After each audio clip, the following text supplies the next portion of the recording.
జిల్లా కార్యవర్గ సభ్యులు, అదేవిధంగా మండల అధ్యక్షులు, కార్యవర్గ సభ్యులు, ఇక్కడికి ఇచ్చేసిన ఆత్మీయ సోదరులకు అందరికీ కూడా నా హృదయపూర్వక నమస్కారం.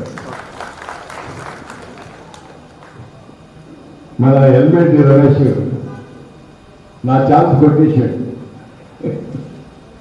ఎందుకంటే మల్లన గురించి సన్మానం చేయాలనుకున్నా. అందరికన్నా ముందు సన్మానం చేయాలంటే మరి ఎందుకు ఆలోచన వచ్చినట్టు కానీ నా ఛాన్స్ కొట్టేసి చెప్పినాడు, అన్నా నేను మల్లన పిలుస్తున్నాను, ఆహ్వానిస్తున్నాను, మీరు రావాలంటే తప్పకుండా వస్తాను.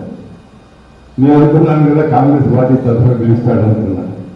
కానీ మున్నూరు సంఘం అనేవారికి నేను అన్నాను, ఆయనను మున్నూరు సంఘానికి పరిమితం చేయొద్దు, ఆయనే మున్నూరు సంఘ సభ్యులే కావచ్చు, మనవాడు మన అందరి వాడని చెప్పి నేను చెప్పినాను. ఎందుకంటే ఆయనే ఒకటి అసలు అందరూ కలిసేవాడు, అందరి బాధలు వినేవాడు. తన ప్రతిపక్షంలో ఉన్నప్పుడు కూడా నాకన్నా ముందు మాట్లాడిన చెప్పినారు. ఆ రోజు ఉండబడిన ప్రభుత్వం చేస్తున్న అవినీతి కార్యక్రమాలు కానీ, ప్రజా వ్యతిరేక కార్యక్రమాలు కానీ, మేము చాలాసార్లు ప్రతిపక్ష సభ్యునిగా ఉన్నాం. 85లో ఎన్నికైనప్పుడు ప్రతిపక్షాల్లో ఉన్నాను, 89లో ప్రతిపక్షంలో ఉన్నాను, 94లో 89 ఉన్నాను, 94లో ప్రతిపక్షంలో ఉన్నాను. ఈరోజు మొన్నటిదాకా కూడా ప్రతిపక్షంలో ఉన్నాం. కానీ ఇంత అనుభవం ఉన్నవాడిని నేను కూడా ప్రభుత్వం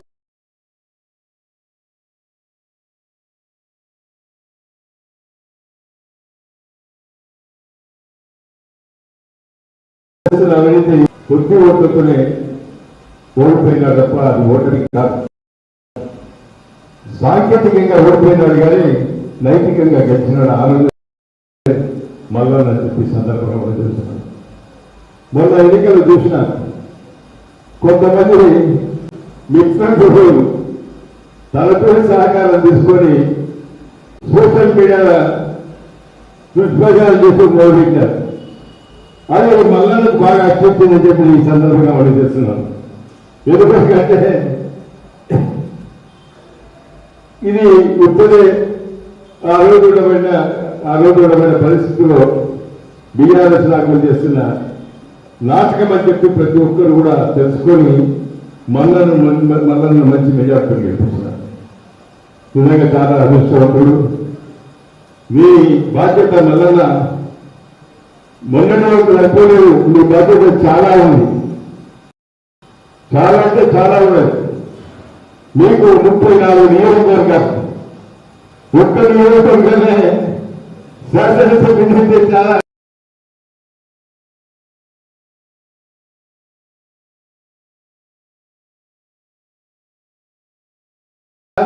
ఇబ్బందులు ఉంటాయి. ఇది కుందా అడుగుందా 34 చాలా బాధ్యత ఉంది మళ్ళా నీకు. కాబట్టి ఆయన స్టామినా బాగా తెలుసు. ఆయన 34 కాదు ఇంకా 64 నియోజకవర్గాల ప్రజలకు కూడా సేవ చేస్తాడని చెప్పి ఈ సందర్భంగా మనం చూస్తున్నాం. అటువంటి మల్లన్న మనకు వెళ్ళొచ్చి రావటం చాలా మన అదృష్టం, ఆయన అదృష్టం కాదు. నేను ఒకటే చెప్పిన మల్లన్న అదొక ప్రశ్నించినాం. ఈరోజు కూడా ఏదైతే మా ప్రభుత్వం ఉందో 6 గ్యారంటీస్ కానీ పెద్ద సంక్షేమ కార్యక్రమాలు ఎవరైతే మనం చేసిన వారిని సరిగా అధికారులు ప్రశ్నించాలని కూడా ఈ సందర్భంగా మనం చేస్తున్నాం. ఎందుకంటే మన ప్రభుత్వంలో మనం ఇచ్చిన హామీలు తప్పనిసరిగా పేదవారికి చేరేందుకు మనం చేయాల్సిన బాధ్యత మన మీద ఉందని చెప్పి, మన నాయకత్వం మీద ఉందని చెప్పి ఈ సందర్భంగా మనం చేస్తున్నాం. ఈ సందర్భంగా నాకు బాగా గుర్తొస్తుంది, రమేష్ తమ్ముడు ఇంకో తమ్ముడు, ఒక తమ్ముడు గారు కొడుకు ఇక్కడ వస్తాయి, అవి కౌన్సిలర్ గారు వెళ్ళిపోయాడు. ఆ గోరిదాకా నాడు మీ అందరికీ తెలియకపోవచ్చు, 3 తరాల నుంచి వారికి వారి కుటుంబానికి నాకు సంబంధం ఉంది. నేను 1985 కాంగ్రెస్ పార్టీ టికెట్ ఇచ్చినప్పుడు ఆ రోజు ఇంతమంది కార్యకర్తలు లేరు, నాయకులు కూడా లేరు. తుంగతుర్తిలో చూస్తే ఒక 10 మంది మాత్రమే నాయకులు ఉండేది. నాకు ఆ రోజు మైక్ పట్టుకొని మాట్లాడడం రాదు.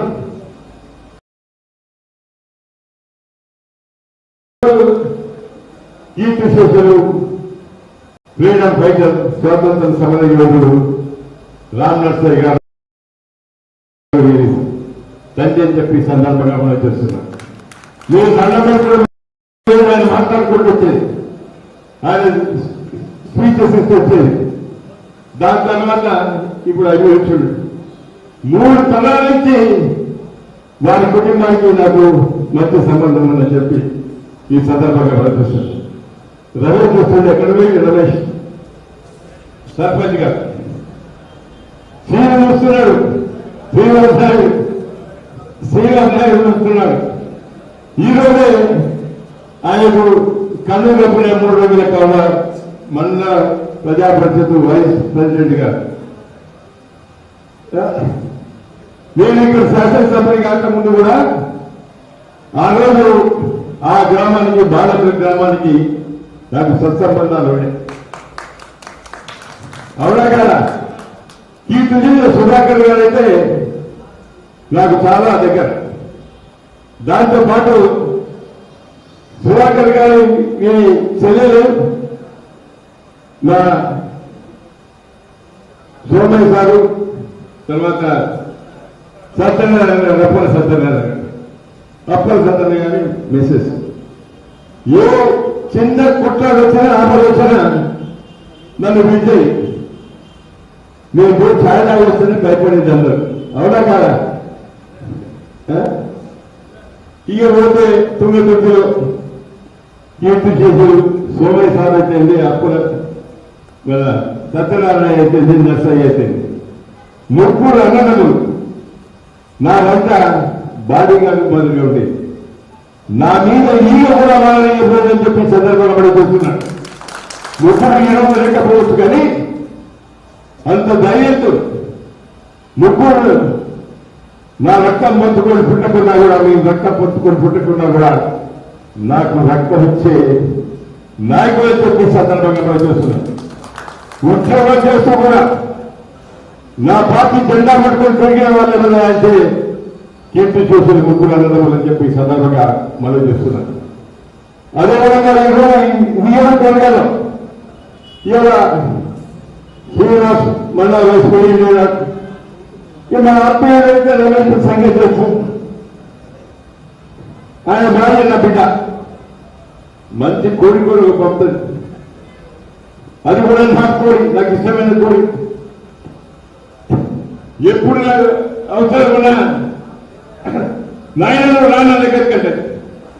అటువంటి కుటుంబాలు నా వెంట ఉన్నాయి. మున్నూరు కాపు సంగతి గురించి నేను ఎందుకు చెప్తున్నానంటే, మీకు మీలో ఒక అభిమానం ఉంటుంది, ప్రేమ ఉంటుంది. ప్రేమతో పాటు, ధైర్యంతో పాటు ఎవరైనా నమ్ముకుంటే వాళ్ళకి ప్రాణం వచ్చే వారని చెప్పి ఈ సందర్భంగా మనం చేస్తున్నాం. అటువంటి కుటుంబాలు నా వెంట ఉన్నాయి, నేను ఎప్పుడు మర్చిపోలేని కూడా ఈ సందర్భంగా మనం చేస్తున్నాం.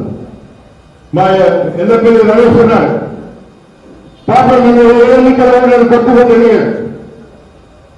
వారి రిజర్వేషన్ లేడీగా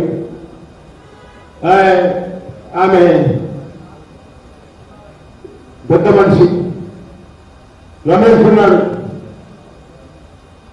రమేష్ నాకు ఎన్నికలు ఖర్చు పెట్టడమే కాక ఏ విధంగా పనిచేస్తాడంటే, తను శాసనసభ్యునిగా ఎన్నికలు పోటీ చేసినట్టు, పార్లమెంట్ ఎన్నికలు పోటీ చేసినట్టు, ఏ ఎన్నికలు వచ్చినా కూడా బొట్టాలు వేసుకొని నాయకుడు విలువ రాకపోవచ్చు. రాలేదా? రాలేదు. అటువంటి మిత్రులు నాతో ఉన్నాడు. ఇప్పుడే మల్లన్న హామీ ఇచ్చిన నేను అడగలే. నేను అడిగింది ఇక్కడ ప్రజల గురించి అడిగితే అన్నాడు మర్చిపోయినాడు, నాకు ఇంకో బాధ్యత ఉందని అన్నాడు. మీ కొడుకు సంవత్సరాన్ని చట్టసభలో తీసుకుపోతానన్నాడు. ఎవరు చెప్పలేదు, ఏ నాయకుడు కూడా ఈ రోజు చెప్పలేదు. ఏఐసిసి మాజీ సభ్యుడైనా కూడా ఎన్నడూ కూడా అంత ధైర్యంగా ఓపెన్ గా మీటింగ్లో చెప్పినారంటే మా కుటుంబం మీద ఆయనకి ఎంత ప్రేమ ఉందో ఒక్కసారి ఆలోచించుకోమని అడుగుతున్నాను. నా కుటుంబంలోనే కాదు, ఆయనకు నచ్చితే తప్పనిసరిగా వెంట తీసుకొని పోయే శక్తి ఆయనకున్నది, తీసుకుపోతాడని కూడా నాకు విశ్వాసం ఉందని చెప్పి ఈ సందర్భంగా మనవి చేస్తున్నాను. అసలు మల్లన్నకు రోజు సత్కారం చేస్తున్నానంటే నాకు చాలా సంతోషంగా ఉంది, నాకు సన్మానం చేసినట్టుగా ఉంది. మీరందరూ మల్లన్నకు సన్మానం చేస్తుంటే నాకు సన్మానం చేసినట్టుగా ఉంది. మీరు వేరే కాదని చెప్పినాడు. అన్నా నువ్వు వేరే కాదు, నేను వేరే కాదు, మన ఆత్మ ఒక్కటేని చెప్పిన నాయకుడు ఎవరైనా అంటే మల్లన్న చెప్పి సందర్భంగా అసలు మల్లన్న సన్మానం చేసుకోవడం మన అదృష్టంగా భావిస్తూ ఒక్కటే ఈ సందర్భంగా మల్లన్న కోరి మల్లన్న ఈ నియోజకవర్గంలో చాలా మంది పేదలు ఉన్నారు. మొన్నూరు కాపులో కూడా చాలా మంది పేదలు ఉన్నారు. అదేవిధంగా ప్రజల్లో కూడా చాలా పేదలు ఉన్నారు. నాయకులుగా మన బాధ్యత పేదవారికి ఏదైతే 6 గ్యారెంటీస్ మనం చెప్పినామో ఆ చేర్చేటట్టు బాధ్యత మన మీద ఉందని చెప్పి సందర్భంగా మనం చూస్తాం. ఇప్పుడే రైతులకు నిన్న క్యాబినెట్ ఒక నిర్ణయం తీసుకున్న గవర్నర్ ముఖ్యమంత్రి రేవంత్ రెడ్డి గారు వారి మంత్రివర్గ సహచరులు మంచి నిర్ణయం తీసుకున్నారు. రైతులకు 2 లక్షల రుణమాఫీ ఇస్తామన్నాము, అది తప్పనిసరిగా చేస్తామని చెప్పి నిర్ణయం చేసుకోవడం. దాంతో పాటు ఇక్కడికి వచ్చిన తర్వాత గుర్తొచ్చింది, ప్రాణాభిషేకం చేస్తూ వచ్చినాం. నాకు తెలియదు, నాకు ఇష్టమైన రంగు ఆకుపచ్చ, రైతు ఆకుపచ్చ కాబట్టి నేను అనుకున్నాను, మరి మంచి రంగులు ఎన్నుకున్నాను. రైతుకు సంబంధించిన రంగు ఎన్నుకున్నాను, మాకు సన్మానం చేసినారు. ఇంతకన్నా సన్మానం, ఇంతకన్నా పెద్ద సన్మానం మాకు అవసరం లేదు. ఈరోజు మా ఎంపీ గారు రవీందర్ రెడ్డి గారు దేశ నిలబడ్డాయన, ఆయన కూడా బీఆర్ఎస్ కి రాజీనామా చేసి ఈరోజు కాంగ్రెస్ పార్టీలో చేరినారు. వారు కూడా స్వాగతం, సుస్వాగతం. ఆయన పార్టీకి ఎంత చేసినా కూడా పార్టీ నాయకులు గుర్తించలే, పోతే మాట్లాడలేదు. మండల ప్రజా పరిషత్ అధ్యక్షుడంటే మండలంలో పెద్ద, ఆయనను కూడా గౌరవించి సంస్కారం లేని బీఆర్ఎస్ నాయకుడు అని చెప్పి సందర్భంగా మనం చేస్తున్నాను. అంటే ఆలోచించగలుగుతాం. కాంగ్రెస్ పార్టీలో ఒక సంస్కారం ఉంటుంది, మానవత్వం ఉంటుంది, అన్నీ ఉంటాయి. అందుకొచ్చే మొన్న ఎన్నికల్లో బాగా మెజార్టీతో గెలిపించినాం. మల్లన్నైతే మంచి మెజార్టీతో గెలిచినాడు. మల్లన్న సమావేశాల్లో చెప్పినాడు, ఇక్కడ ప్రచార సభలో చెప్పినాడు. ఏం చెప్పినాడు మల్లన్న? పోయిన ఎన్నికల్లో జై మల్లన్న రాసిన తీర్మానం మల్లన్న. ఒక రైతు పెట్టినాడు, ఒక జై జై మల్లన్న రాశాడు. దేశం ఐ లవ్ యూ మల్లన్న రాశాడు. సంవత్సరం చెప్పారు ప్రతి మీటింగ్ మల్లన్న ఒకటి తిరిగేది ఓడి అనుకూల కానీ అంటే పాపం మీకు 20,000 ఓట్లు మురిగిపోయినాయి. చదువుకున్న గ్రాడ్యుయేట్స్ 20,000 ఓట్లు మురిగిపోయినాయి అంటే ఎంత బాధ అనిపిస్తుంది ఒకసారి ఆలోచించబడుతుంది. ఏమైనా మనవాడు మల్లన్నకు మనం ఏ ఇబ్బంది ఉన్నా మనం చెప్పుకోగలుగుతాం. అందుబాటులో ఉంటాడు. అందుబాటులో ఉండేదే కాకుండా ప్రతి విషయాన్ని కూడా, ప్రతి సమస్యను కూడా తన సమస్యగా తీసుకొని పనిచేసే మన ఎమ్మెల్సీ మల్లన్న చెప్పి సందర్భంగా మనం చేస్తున్నాం. నేను ఒకటి ఈ సందర్భంగా మనం చూస్తున్నాం, తరచుగా రండి, మనం కూర్చుందాం, గెట్టుకోవడం తెలుసుకుందాం, చర్చించుకుందాం. చాలా మంది మేధావులు ఉన్నారు ఇక్కడ, మేధావులతో చర్చించుకుందాం. ఎవరికైతే ఏదైతే అవసరం ఉందో వాళ్ళకు పనిచేసే ప్రయత్నం చేద్దామని చెప్పి మళ్ళా చెప్తూ మమ్మల్ని ఆహ్వానించి ఇంత సత్కారం చేసిన తమ్ముడు రమేష్ కానీ వారి టీం కానీ హృదయపూర్వకంగా వారందరికీ కూడా నమస్కారాలు, ధన్యవాదాలు చెప్తూ సెలవు తీసుకుంటాను. జై హింద్.